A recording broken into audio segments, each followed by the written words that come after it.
Thank you. Good afternoon. I hope all of you had a good lunch.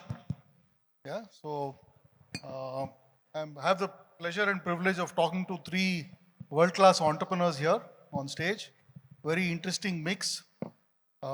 First up, I'll start with Murli. Murli is the founder and CEO of the MYK Group. He's built what we would call a bootstrap business. Built it from scratch. He's basically in the tile and stone space, and he's now employs over 1,000 people, has 1,000+ channel partners across India and the Middle East and so on. So welcome, Murli. Nice to have you on stage. We have Prasad Gundumogula.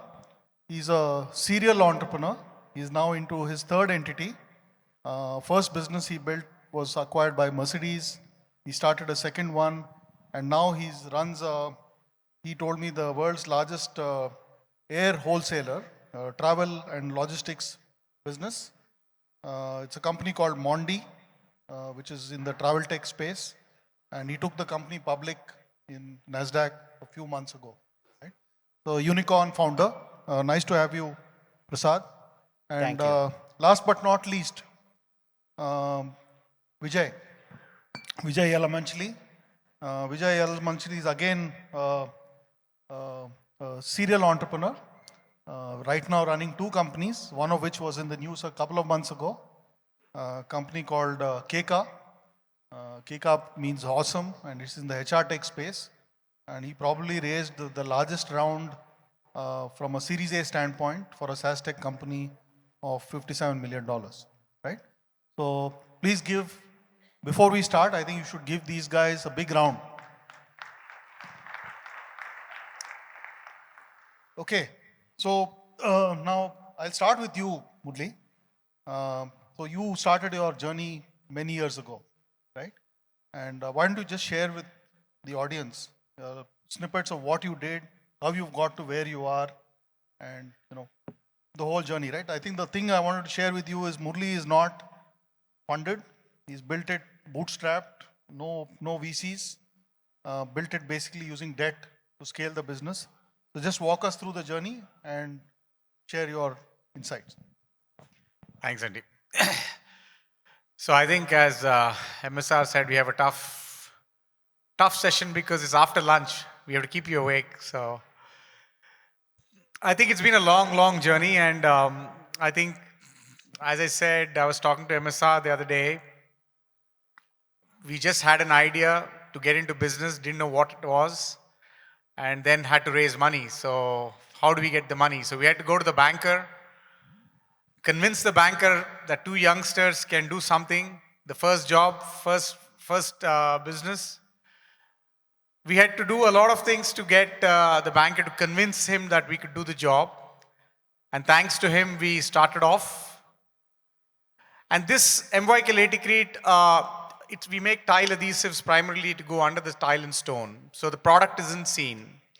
And when I took this up, most of us thought it will never make it because everybody uses traditional systems out in India. But I saw most of the parts of the world use this product, why not in India? So we introduced it, we went after it, we passionately worked for every step, tried to make the people understand what it is. It was a very long journey. It took us 20 years to get here. Started with a 5-member team. Today we are about 1,000+. We've got about 7 factories across the country. We've got a channel network of 25,000 channel partners. So it's, and I still don't remember. I remember the first order was a renovation of Taj Krishna. I don't know how many are from Hyderabad.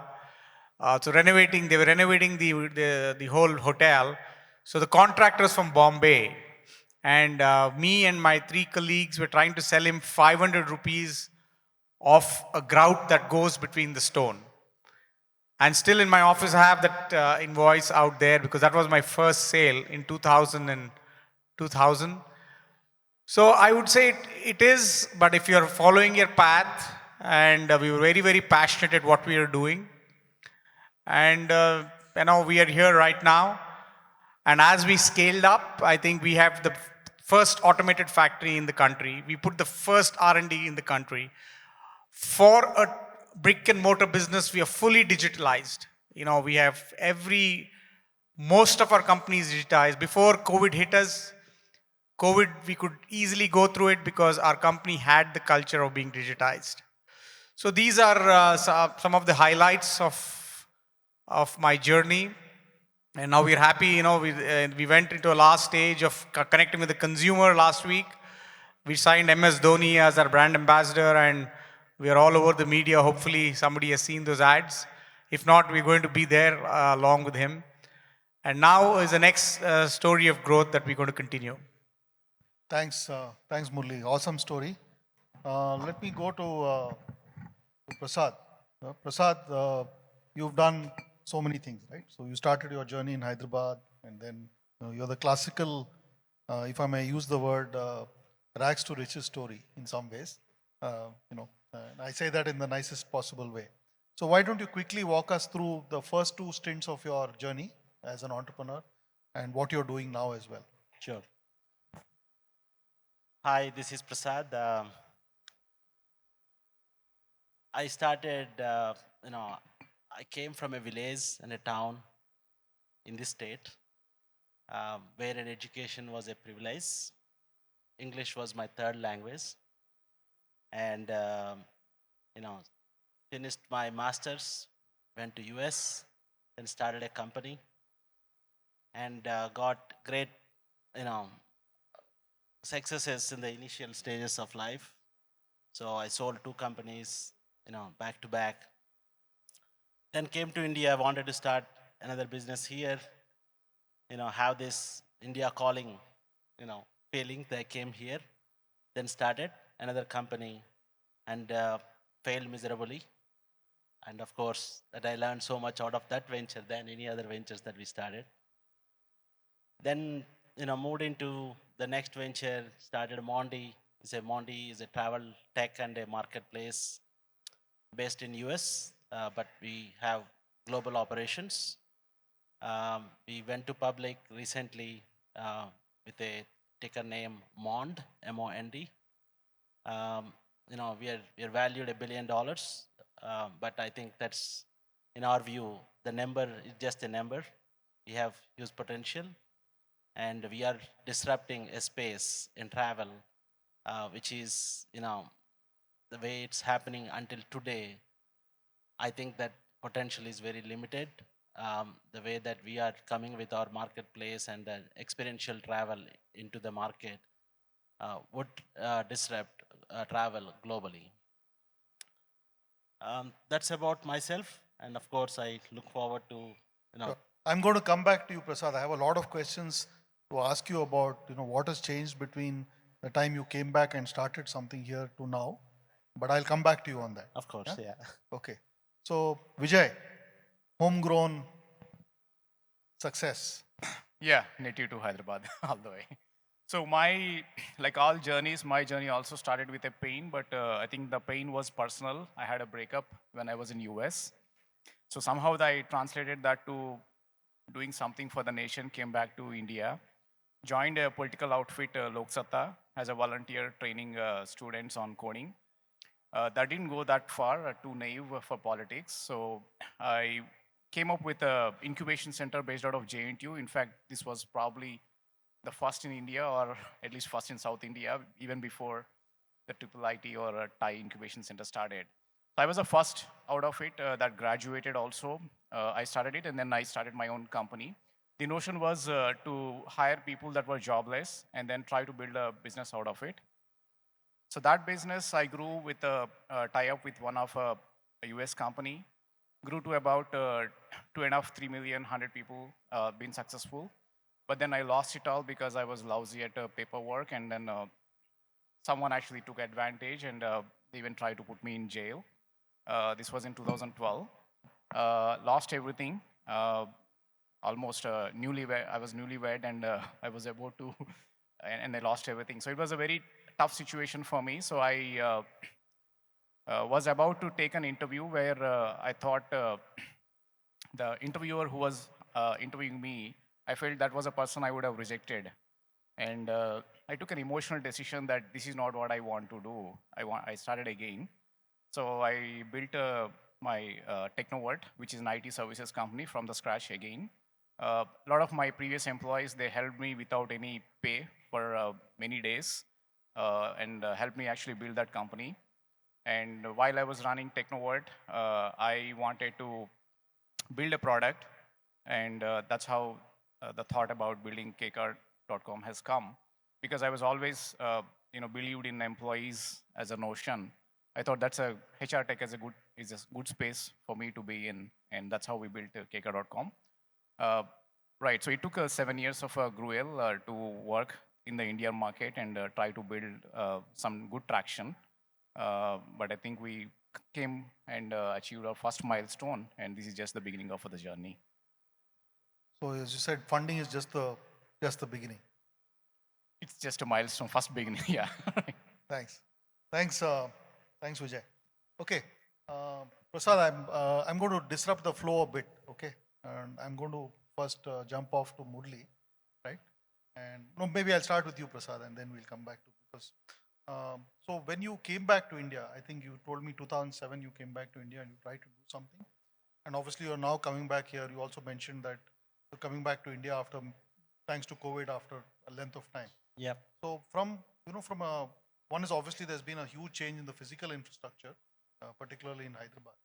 But in terms of a business environment, right, what do you see different today compared to when you came back 15 years ago? Oh, a lot has changed. When last time when I was in India starting that venture out of India, we have great people, and this is the technology hub.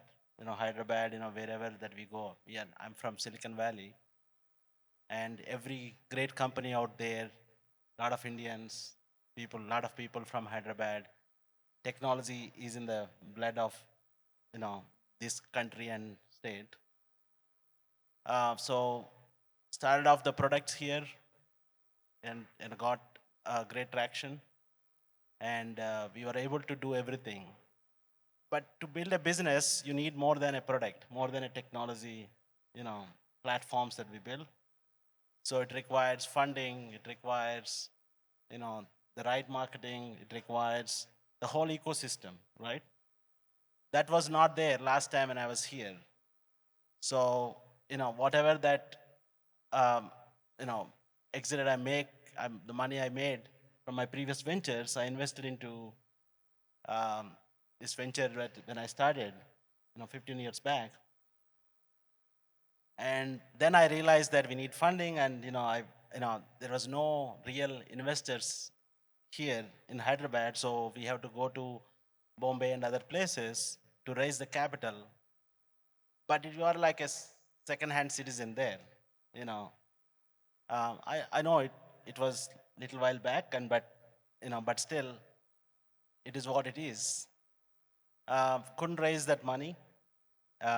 Then, somehow survived and went back to US and started another venture, and was able to break it.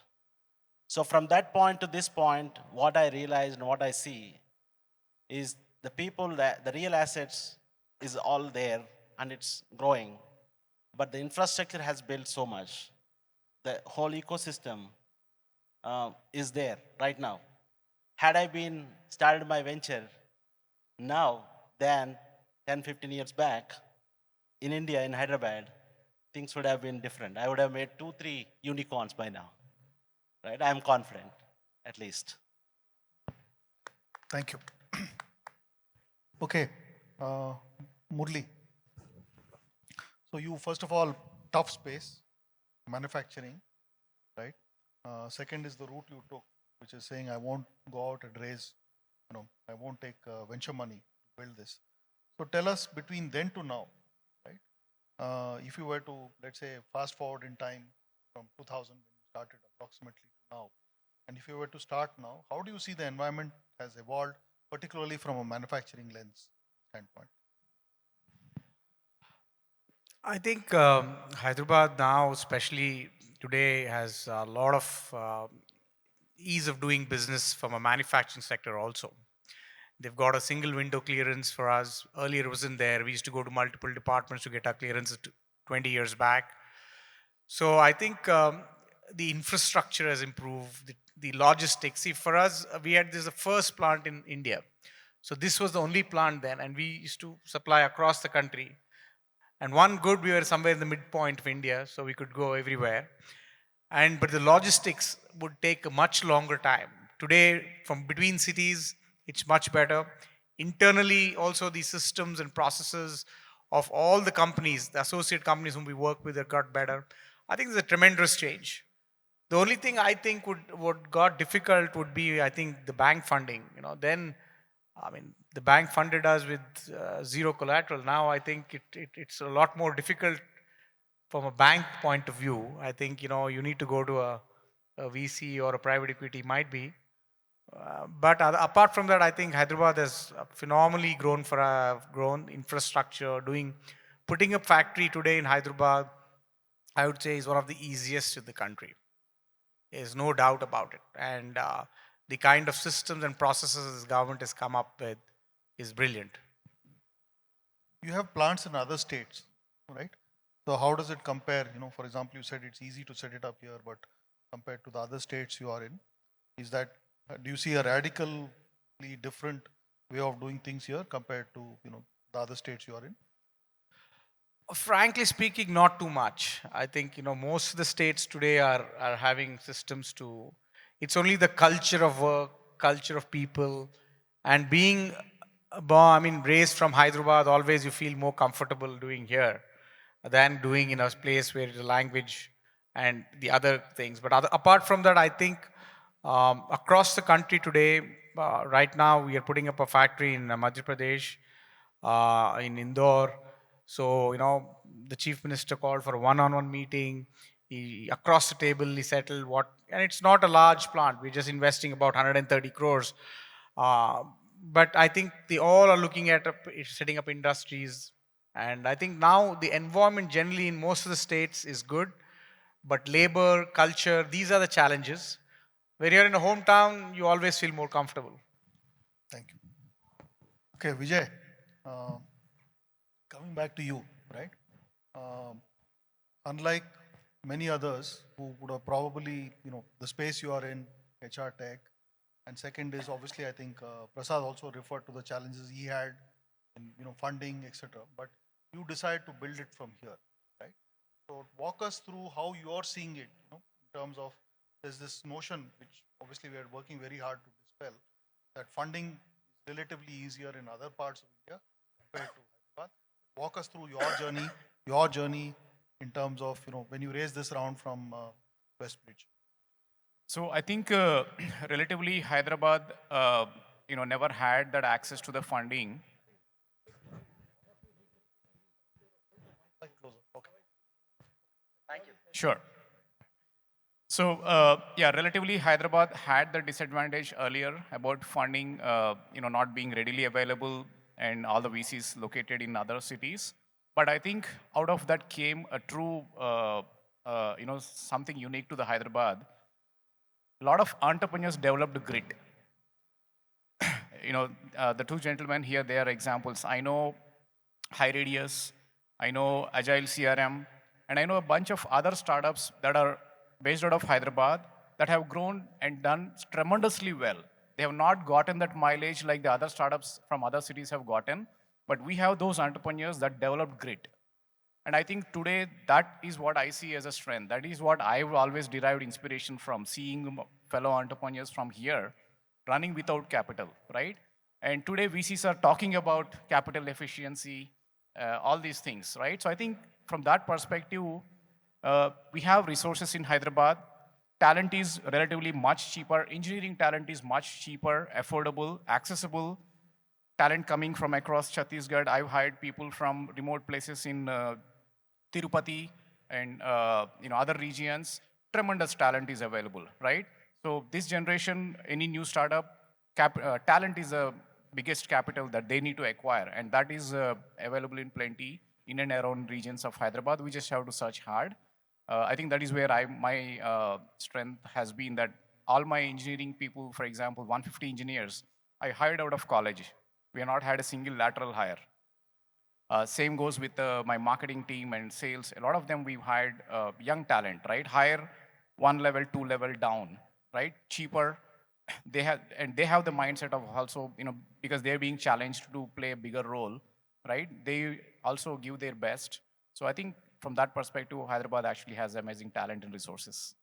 What I'm hearing you say in summary is you build a good business, acquire talent. There is plenty of talent available here, Yeah. right? And then, if you've built a good business, the money will anyway come. Capital follows right business.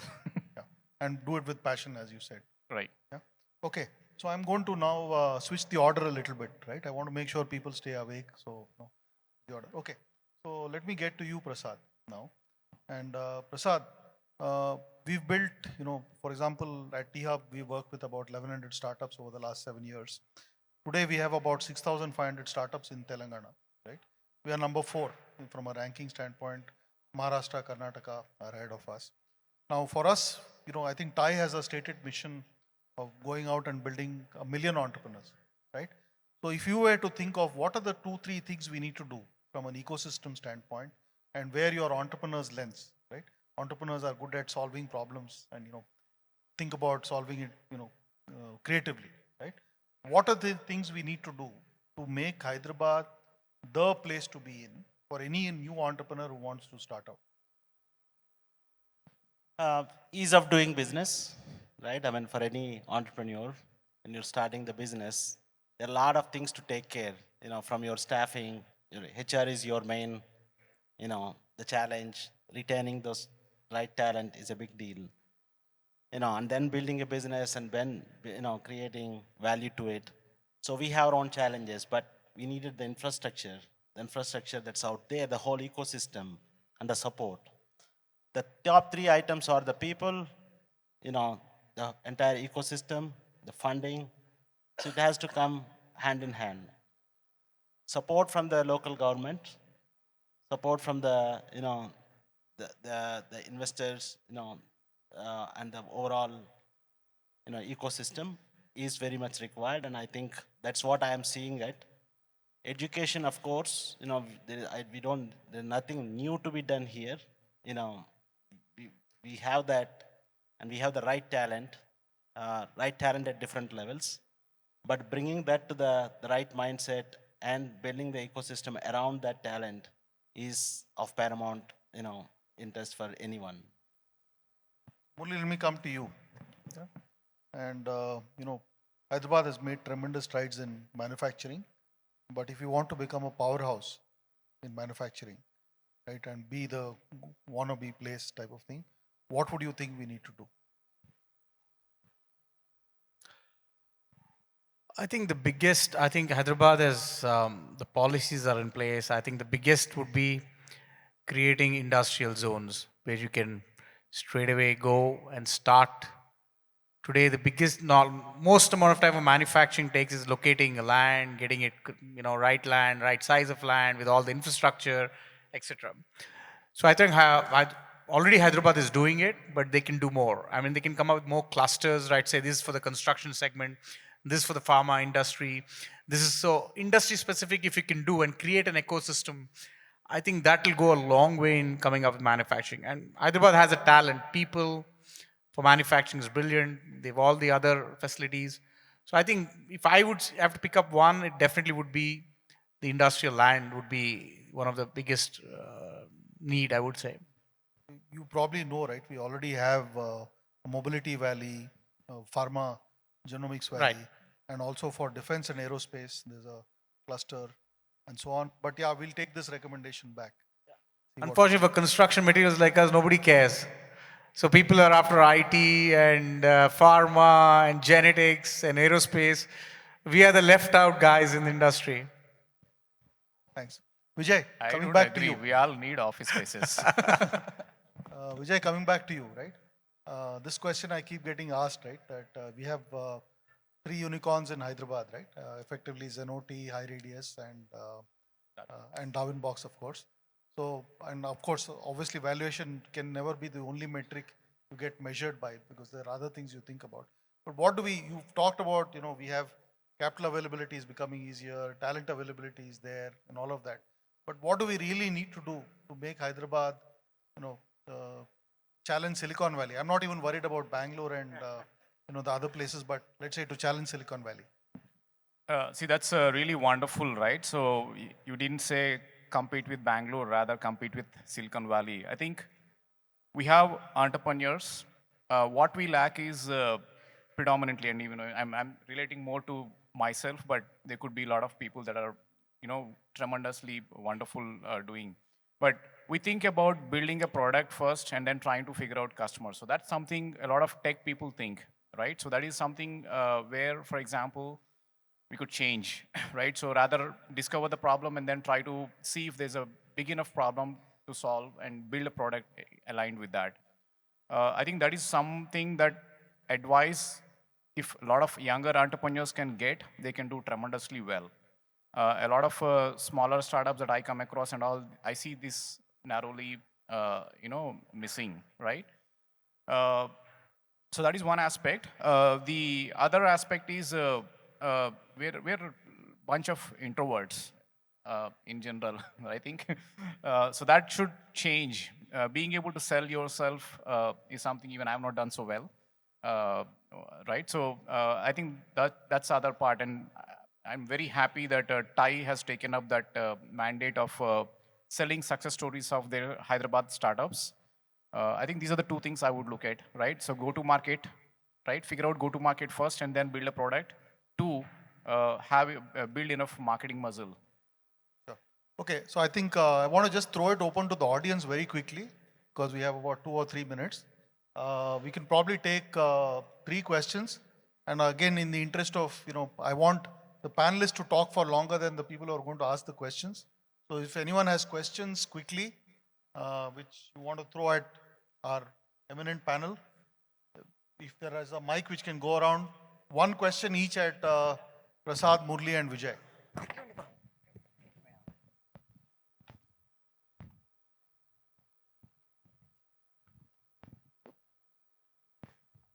Hi, I'm Pradeep Udas. So I have a question for Prasad. I've seen, your journey right from the beginning. But, if you can talk, you talked to me about this whole travel industry, how it's transforming in the future. Yeah. Right? So it's not so much your story, but I think some other entrepreneurs can get inspired by that to see if they can play in that segment. So if you can please talk about that. So travel is a $2 trillion market, globally. 2 trillion. 2 trillion with T. Okay. And, air, hotel takes a big share of it, then all the other places. However, the systems, the platforms that are running the travel, this $2 trillion market, are very outdated. Okay. They are working on, if you see that 20 years back, you have the same websites and you have the same websites now. People, used to make the bookings with the travel agencies. Now they're doing it online and they have been doing it for quite some time. But there are a lot of things happening from the trend. If you see the macro level trends, so Gen Zers have a very different, they are setting the pace for the industry, how it should be. They like the experiential travel. They wanted to, find something in this gig space and easy, but they see the value of it. But the current systems are not there to handle that, whether you call it as platforms, whether you call it as the infrastructure related to the supporting that. So we try to do it, by creating a marketplace where we connect the traveler space to the expert space, and we use the AI technologies for experiential travel, before they even think about what they needed.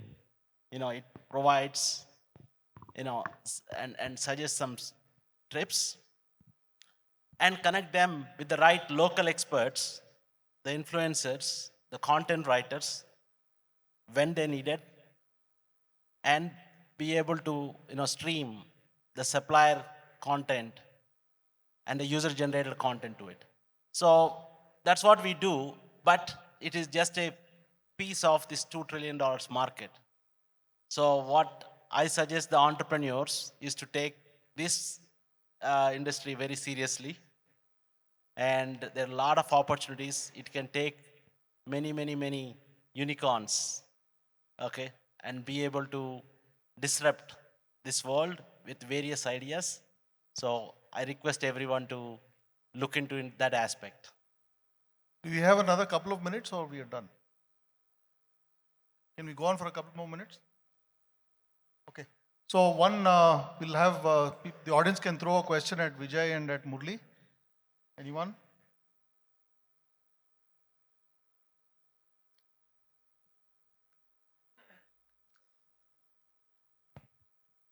Yes, my name is Jyotish. I'm one of the co-founder of Sappy Hire. We are into recruitment automation space. So one question is to Vijay, since also you are from the same space. So you said about the GTM motion need to be identified first before we created the product. So how did you track that part in Keka? So I think in my case, I was my own use case. We ourselves needed something, so the pain was very evident in our case. For me, I was able to know the problem, so it was easy for me to figure out. But once we built the prototype, we actually did door-to-door, visited offices, and try to validate with the customers. So we wanted to build something. We wanted to build payroll software, but we realized payroll, even before payroll, attendance automation was the most important keys, because how much to pay is a bigger problem than how to pay. So that was a discovery that led to actually building attendance automation first for us, right? So that helped us actually. Thank you. On with questions for Hi, Murli. Can I ask this question? I heard you raised amazing amount of Series A for your startup. So when you decided to raise that amount, what type of help did you receive to understand how much money to raise? Because Series A, definition-wise, you could have from few $1 million to double-digit $1 million. So can you share a little bit about that? Right. So see, prior to raising this round, there were about 3 attempts I made earlier to raise smaller rounds, and each of the rounds, either I was not happy with the valuation, I walked out, or when I was approaching, they were not keen. But one of the things I realized was that if the VCs did not respect my business, did not respect my space, I didn't want to pursue and want to work with them, right? So for me, the HR tech space, despite having a successful story like Darwin Box, a lot of Indian VCs had this stereotypic thinking that this is not a big enough space because there's not enough good examples of successes, right? So I've decided that I'll not pursue the VCs from India. I was actually rather trying to take funding from other outside the country. And I've had three successful VCs who were talking to me. It just happened that the raise we are raising is larger because we did not raise the previous rounds. We missed. Every time we missed a series CDA I wanted to take, I took it as a challenge as to hit the same numbers. The goals I presented to the VC, I achieved without raising money. And that gave us the confidence. And my team was like, let's keep this, right? Let's double the revenue without this funding. So we had that thing running. So our Series A, it was the first Series A, but in theory, we could have taken other rounds, right? It just happens that we raised significant amount of revenues before we went to the Series A. So the more you delay, the bigger round you will be able to raise. Okay, I think we are really running out of time. Murli, I'll seek your permission not to ask you, have the audience ask you a question. Thank you again, Murli, Prasad, and Vijay. Awesome discussion. I know we can probably go on for a few hours, but there are other sessions as well. So thank you.